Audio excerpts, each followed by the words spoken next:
નમસ્કાર, આપ જોઈ રહ્યા છો નેશન પ્લસ ન્યૂઝ. હું છું આપની સાથે હેતલ ભગત. અમરેલી જિલ્લાના ધારી તાલુકાના ગોપાલગ્રામ ગામે નાયબ પોલીસ અધિક્ષકના અધ્યક્ષ સ્થાને લોક દરબાર યોજાયો હતો.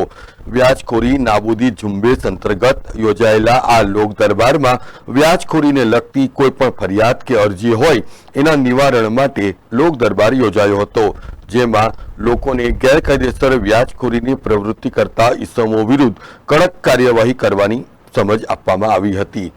આ કાર્યક્રમમાં મોટી સંખ્યામાં ગ્રામજનો ઉપસ્થિત રહ્યા હતા.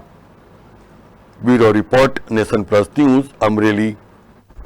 સમાચારોના સતત અપડેટ મેળવવા માટે અમારી નેશન પ્લસ ન્યૂઝની યુટ્યુબ ચેનલને સબસ્ક્રાઇબ કરો, બેલ આઇકન દબાવો અને જોડાયેલા રહો ફેસબુક, ઇન્સ્ટાગ્રામ અને ટ્વિટર પર.